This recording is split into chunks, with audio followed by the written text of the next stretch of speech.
मध्ये तुम्ही सांगितलेलं आहे की 30 आहे, मी ते कन्सेशन मला बेड नाही सांगा, फ्री बेड अप टू 180 10%. त्याच्यामध्ये 24 खाली आहे, फक्त 6 भरलेले आहे. तर लोक येतात, उत्पन्नचा दाखला घेऊन येतात, उत्पन्नचा दाखला नाही घेऊन येतात, डायरेक्ट त्यांना प्रायव्हेट मध्ये पाठवतात आणि काय सांगतात की नाही नाही नाही ये तो प्रायव्हेट में होगा. हे याच्या जर इन्फ्लुएन्स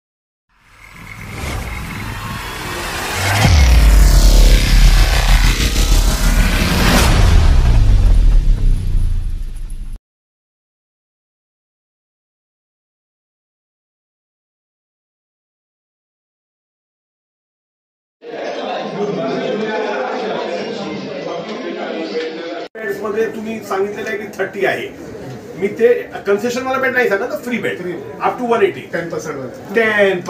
त्याच्यामध्ये 24 खाली आहे, फक्त 6 भरलेले आहे. तर लोक येतात, उत्पन्नचा दाखला घेऊन येतात, उत्पन्नचा दाखला नाही घेऊन येतात, डायरेक्ट त्यांना प्रायव्हेट मध्ये पाठवतात आणि काय सांगतात की नाही नाही नाही ये तो प्रायव्हेट में होगा. हे याच्या जर इन्फ्लुएन्स आला तर मला खूप लोक 6 महिन्यापासून येत आहे माझ्याकडे, पण मला वेळ नाही आहे. Frankly speaking I have no time. तर पण आता पाटकरजीच्या घरी एकदा अशी मीटिंग झाली तर त्यांनी मला सुचवलं, एक मिनिट, त्याने एक दिवशी सुचवलं की आप होली स्पीड में क्यों नहीं चलते, कारण फॅमिलीचा इश्यू मी घेतलेला आहे, त्याला बीएमसी हॉस्पिटल करायच्या, माने साहेब सुद्धा त्याच्यामध्ये. तर हे विषय अच्छा झाला. तर ह्याच्याबद्दल तुम्ही सांगा, हा विषय मला चर्चा करायची आहे तुमचे डीन मॅडमची. हा, आमच्याकडे एक सोशल वर्क डिपार्टमेंट आहे, 3 लोक आहे, म्हणजे चांगला वेल स्टाफ डिपार्टमेंट आहे आणि त्यांच्याकडे रोज लोक येतात आणि we are continuously giving under that quota. आणि फक्त माझ्यावर जे चॅरिटी कमिशनर आहेत ना, ते गेल्या शनिवारी सुद्धा ते कमावलं रेग्युलर बेसिस. ठीक आहे, पण मी काय म्हणतो खाट खाली काय खाली कधी कधी ते येतात, कधी कधी एक दिवशी 30 पाठवतो. तुम्ही आता विषय समजला तुम्हाला, आपण त्यांच्याशी बोलून आम्हाला हा मेन विषय. सर नॉर्मल प्रोसिजर काय असते ना, जेव्हा पेशंट येतो ते येतात, आम्हाला बेड पाहिजे किंवा आम्ही त्यांना ऍडमिट करतो, कधी कधी ओपीडी बेसिसवर होते आणि मग तेव्हा माझे डॉक्युमेंट्स वगैरे सबमिट करतात आणि मग नंतर if they eligible for it. नाही होत आहे, हे तर प्रॉब्लेम आहे. माझ्याकडे मी सांगताना मी रोज बघतोय. असं कसं करा, कन्सेशन होत आहे. तुम्हाला माझ्या बोलण्यावर जाऊ नका. मी काय सांगतो, चॅरिटी कमिशनचे ऑडिटर रेग्युलर ऐकून घ्या. एक मिनिट थांबा.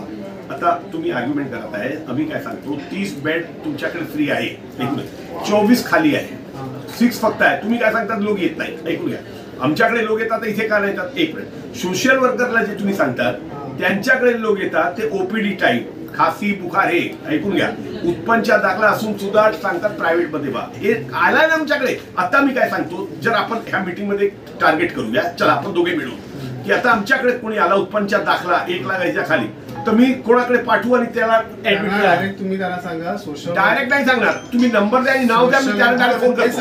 डायरेक्ट नाही तर मला दरवेळी यावं लागेल. ऐकून घ्या, असं करू नका. एक मिनिट, तुम्ही जे सांगितलं ना मी मान्य केलं. एक मिनिट, तुम्ही मला योग्य नाव आणि नंबर द्या, आम्ही डायरेक्ट तुमच्याकडे पाठवू. जर नाही झाला तर मी फोन करू. आम्ही तर काय प्रत्येक वेळी येऊ शकत नाही. आमच्या इथे सोशल वर्क डिपार्टमेंट आहे, त्यामध्ये 3 लोक आहेत. मी तुम्हाला त्यातले 3 नंबर आणि नावं देतोय. मॅडम पहिले चर्चा सोशल वर्क ही आहे ना सर. आमचं काय म्हणणं आहे, सर आमचं काय म्हणणं आहे, पहिल्यांदा त्यांच्याशी बोलायचं आहे, ते आहेत की नाही बघा. विषय समजला तुम्हाला आता. एक मिनिट, विषय समजला. ऐकून घ्या. आता मॅडम आहेत की नाही बघा की एक मिनिट, विषय एक डिसिजन घेतलेला आहे यामध्ये, अंमलबजावणी होत नाही म्हणून आम्ही आलोय.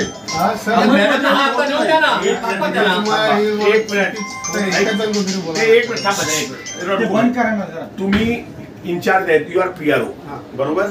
तर तुम्ही त्या मॅडमला सांगा, नाही तर 1000 लोकांच्या मोर्चा आहे. ऐकून घ्या. एक मिनिट, आज मी आलेलो आहे 6 महिन्याचे अनुभव घेऊन आलेलो आहे, 1 दिवसाचा अनुभव घेऊन आलेला नाही. आम्हाला काय पाहिजे, जे तुमच्या नियमामध्ये आहे, आम्हाला वाटतो की ते Dr. Susan is come. She's come. Can she meet the? She's here. Okay, that's good.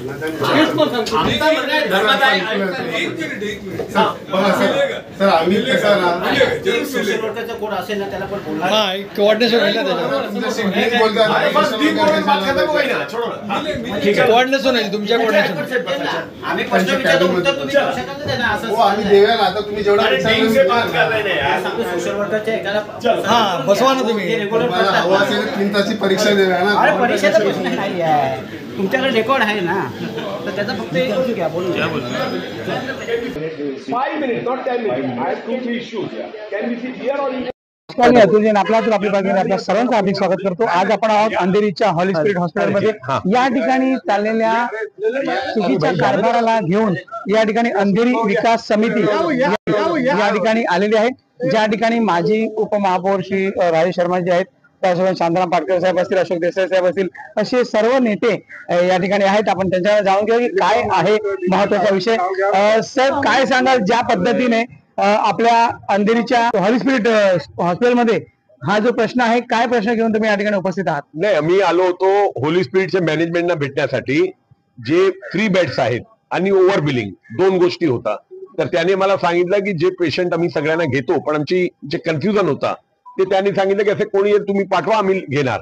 आणि जे ओव्हर बिलिंग बद्दल त्यांनी सांगितलं की आम्ही 250च्या 150 रुपये पण घेतो, आणि जे फ्री बेड्स आहेत आणि जे एकदम लोअर रेट आहेत त्या रेटवर सुद्धा चार्ज करतो. तर असा कोई पेशंट त्या आम्ही त्यांच्या टीम त्यांनी सकार करायच्या भूमिका घेतली. आम्ही सांगितलं की चॅरिटी कमिशनरचे जे धोरण आहे त्याप्रमाणे तुम्हाला वागायला पाहिजे. They are ready. त्यांनी सांगितलं की आम्ही चॅरिटी कमिशनरचे जे नियम आहे त्याच्या अनुसार जे काय असेल विल कॉपरेट.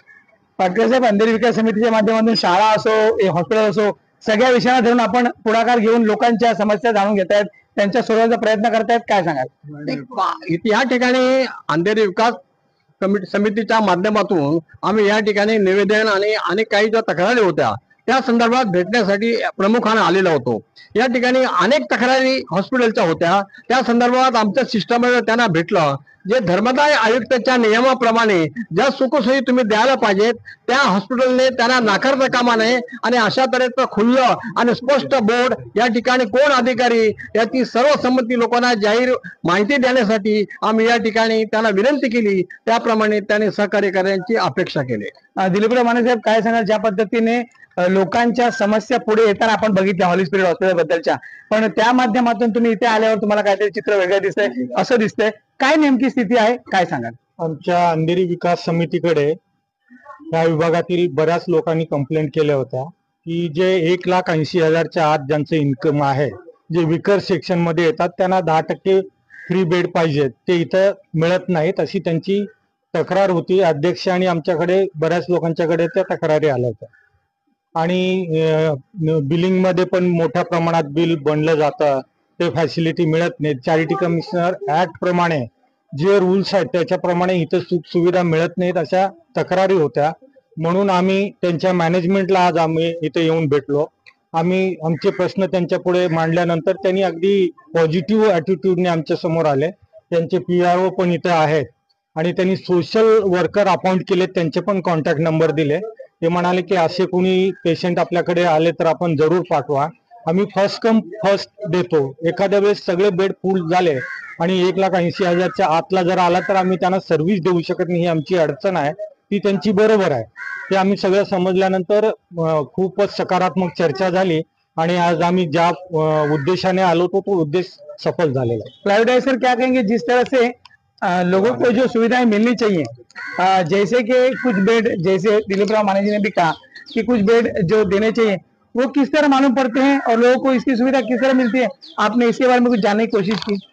पहली बात तो मैं हमारे अंधेरी जो विकास समिति जो बनाई गई है उसका बहुत बहुत अभिनंदन करता हूं, क्योंकि माने साहब ने और हमारे जगत गौतम, राजेश शर्मा जी ने शुरू में बैठ के ये सब शुरुआत की थी.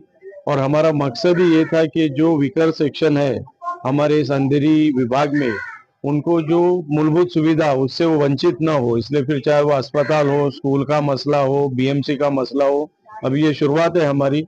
हर मसले पे हम ऐसे डेलीगेशन हर जगह पे हमारा जाएगा और जो गरीब लोगों को सुविधा मिलनी चाहिए, जो उनका हक बनता है, उसके लिए हमें लड़ाई लड़ेगी, यही हमारा मकसद है. दिनकर तावडे साहेब आपल्या सोबत आहेत. साहेब, काय सांगाल ज्या पद्धतीने गेली अनेक वर्ष राजकारणात तुम्ही आहात, पण गोरगरिबांना ज्या वेळेला मदत मिळावी यासाठी नेहमीच राजकारण पुढे आलेलं आहे, पण त्या पद्धतीने या ठिकाणी आपण बघू शकत असाल तर अनेक लोकांना, पेशंटला जो त्रास झाला होता हे तुम्हाला काही नवीन नसेल असं मलाही वाटतं. तुम्ही याबद्दल काय सांगाल? असं आहे, करोनामध्ये आपण हे सगळं भोगलं. करोनामध्ये आम्ही 7 हिल मध्ये फोन करायचो, आम्ही होली स्पिरिटला फोन करायचो, आणि असं एकही पेशंट दगावलेला नाही, याचा आम्हाला अभिमान वाटतो. आज या ठिकाणी आम्ही या ठिकाणी जे आलेलो आहोत अंधेरी विकास समितीच्या माध्यमातून, तो प्राधान्याने आम्ही असे जे सामाजिक उपक्रम आहेत त्या सामाजिक उपक्रमाच्या माध्यमातून जे होली स्पिरिट मध्ये 20% जे आपण कॉट रिझर्व्ह ठेवतो, ज्यांचं उत्पन्न 1,80,000च्या खाली आहे, त्याच्यामध्ये आम्हाला असं आढळलं की बरेचसे कॉट हे ते देत नाहीत. लोक येतात आणि प्रायव्हेट मध्ये घेतात आणि त्यांचं जे दुःख आहे, त्यांच्या वेदना आहेत, त्या मग शर्मा साहेब असू देत, क्लाईव्ह असू देत, दिलीप माने साहेब असू देत, पाटकर असू देत, यांच्याकडे येतात आणि म्हणून आम्ही आज यांच्याकडे आलेलो आहोत. आम्हाला असं म्हणायचं आहे की पण त्यांनी आज एकदम चांगल्या रीतीने डीन मॅडम असू देत, PRO असू देत, यांनी आम्हाला अतिशय चांगलं त्यांनी सांगितलं की असं कधीही होणार नाही.